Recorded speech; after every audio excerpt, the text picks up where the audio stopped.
நாம ஆவலாக எதிர்பார்த்துக்கிட்டு இருந்த புஷ்பா 2 திரைப்படம் ரிலீஸ் ஆகிடுச்சு. ஸோ இந்த படத்தோட ரிவ்யூவை தான் நம்ம இந்த வீடியோவில் பார்க்க போகிறோம்.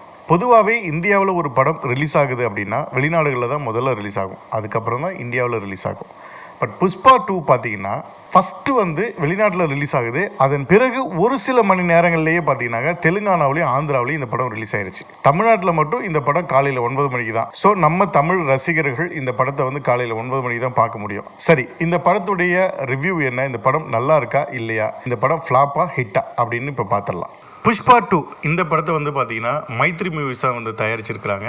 சுகுமார் அவர்கள் எழுதி இயக்கியிருக்காரு. இந்த படத்தை டிஎஸ்பி மியூசிக் பண்ணியிருக்காரு. நவீன் நோலி இந்த படத்துக்கு எடிட்டிங் பண்ணியிருக்காரு. மெர்ஸ்லோ குபா ப்ரோசக் அப்படிங்கிறவர் தான் இந்த படத்துக்கு சினிமோட்டோகிராஃபி பண்ணியிருக்காரு.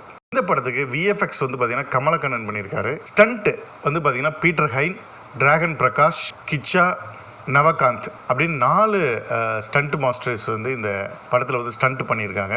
சரி, இந்த படத்தோட ரிவ்யூ என்ன அப்படிங்கிறது இப்போ நம்ம பார்த்துடலாம். புஷ்பா 1 எங்கே முடிஞ்சதோ அங்கேருந்து ஆரம்பிக்கும் நம்மளாம் நினச்சோம். பட் கொஞ்சம் வித்தியாசமாக ஹீரோடைய மாஸ் என்ட்ரிக்காக ஒரு ஃபைட்லேருந்து ஆரம்பிக்குது இந்த படம். அல்லு அர்ஜுனாவே ஸ்டைல் தான். ஸோ இந்த படத்தில் அவருடைய என்ட்ரி ரொம்ப மாஸாக இருந்தது. தியேட்டரில் ஒரு பெரிய பிளாஸ்டே வெடிச்சதுன்னு சொல்லலாம். ஸோ அந்த அளவுக்கு ரசிகர்கள் பயங்கரமாக கொண்டாடினாங்க, வெறித்தனமாக என்ஜாய் பண்ணாங்க. சரி, இந்த படத்துடைய கதை என்ன அப்படின்னு பார்த்துடலாம். புஷ்பா 1 என்ன ஸ்டோரியோ அதே ஸ்டோரியை கொஞ்சம் விரிவாக்கம் பண்ணி எடுத்திருக்காங்க. கொஞ்சம் கேஜிஎஃப், அதுக்கப்புறம் பார்த்தீங்கன்னாக்கா சில ஜெயிச்ச படங்களுடைய காப்பி மாதிரியும் நமக்கு தோணுது. இந்த படத்துடைய அடுத்த சீன் என்ன, அல்லு அர்ஜுன் என்ன பண்ண போகிறாரு, ஃபைட் எப்போ வரப்போகுது, சாங் எப்போ வரப்போகுது, ஸோ இன்டர்வல் பிளாக் என்ன, அதே மாதிரி கிளைமேக்ஸ் என்ன அப்படின்னு உங்களால் ஈஸியாக யூகிக்க முடியும். ஸோ அந்த மாதிரியான ஒரு மட்டமான ஸ்க்ரீன் பிளே அப்படின்னு சொல்லலாம். சுகுமார் அவர்கள் ரங்கஸ்தலமும் புஷ்பா 1 ரொம்ப அருமையாக கொடுத்துருந்தாரு. பட் இந்த படத்தில் ஸ்க்ரீன் பிளேவும் அந்த கதையில் இருக்கிற அந்த தொய்வையும் கொஞ்சம் மெனக்கிட்டு இருந்தாருன்னா இந்த படம் நல்லா இருந்திருக்கும் அப்படின்னு ஃபீல் ஆகுது. ரசிகர்கள் இந்த படத்தை என்ஜாய் பண்ணுறாங்க தேட்டரில், அதில் மாற்றுக்கிறதே இல்லை. ஒன்றுமே இல்லை, நமக்கு பழக்கப்பட்ட ஒரு கதை தான், வழக்கமான ஒரு மசாலா தான்.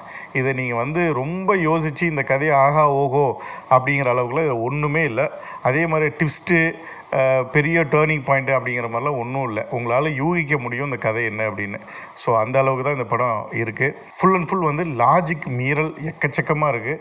ஓவர் பில்டப், ஹீரோயிசம் முழுக்க அல்லு அர்ஜுனுடைய அந்த பாடி லாங்குவேஜ் எல்லாமே பார்த்திங்கனாக்கா சில சமயம் நமக்கு வெறுப்பை அடைய வைக்குது.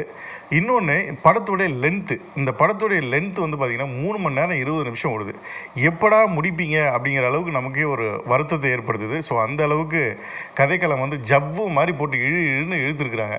சில இடங்களெல்லாம் ரொம்ப பேசிக்கிட்டே போகிற மாதிரி ட்ராமேட்டிக்காக இருக்குது. படம் ரொம்ப இழுவையாக இருக்க மாதிரி ஃபீல் ஆகுது. இந்த படத்தில் பிஜிஎம் நல்லா இருக்குங்க. 2 சாங் சும்மா வேறு லெவல். அதுலேயும் அந்த சாங் குத்துப்பாட்டு வேறு லெவல். எழுந்து தேட்டரில் ஆடுறாங்க ஆடியன்ஸு. ஸோ அந்த அளவுக்கு நல்லா பண்ணியிருக்காங்க. அதுக்கப்புறம் பார்த்திங்கன்னா படத்தில் மற்ற சாங்ஸ் எல்லாம் கை கொடுத்துதானா அது ஒரு மிகப்பெரிய சர்க்கிள் தான். சில இடங்களில் மியூசிக் அந்த கதையோட ஒட்டலை அப்படின்னு நம்ம சொல்லலாம். இதை பார்க்கும்போது டிஎஸ்பிக்கு தொடர்ந்து 2வது முறையாக ஒரு சர்க்கிள் அப்படின்னு சொல்லலாம். படத்தில் கேமரா ஒர்க்கு நல்லாயிருக்கு. எடிட்டிங்கை பொறுத்தளவு இன்னும் அவர் கொஞ்சம் மெனக்கிட்டு இந்த படத்தை ஷார்ட் பண்ணியிருக்கலாம் அப்படின்னு நமக்கு தோணுது. அல்லு அர்ஜுன், அதுக்கப்புறம் ராஷ்மிகா மந்தனா, இவங்களுடைய 2 பேருடைய நடிப்பும் பார்த்திங்கன்னா இந்த படத்தை கொஞ்சம் நமக்கு முகம் சுளிக்க வைக்காமல் ஓரளவு நம்மளை அப்படியே படத்தில் ட்ராவல் பண்ண வைக்கிது. இந்த படத்தை ஒரு பெரிய படமாக மாற்றணுங்கிறதுக்காக நிறைய கேரக்டர்ஸை உள்ளே போட்டிருக்காங்க. வாண்டடாக திணிச்ச மாதிரி தான் இருக்குது. இருந்தாலும் அவங்க எல்லாருமே அவங்களுடைய நடிப்பை ரொம்ப நல்லாவே வெளிப்படுத்தியிருந்தாங்க.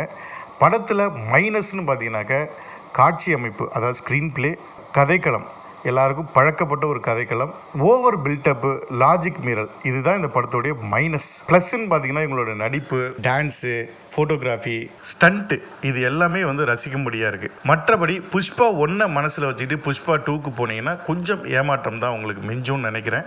எனிவே இது என்னுடைய கருத்து மட்டும்தான். நீங்கள் இந்த படத்தை கண்டிப்பாக தியேட்டரில் போய் பாருங்கள். பலருக்கு இந்த படம் பிடிக்கலாம், சிலருக்கு இந்த படம் பிடிக்காமல் போகலாம்.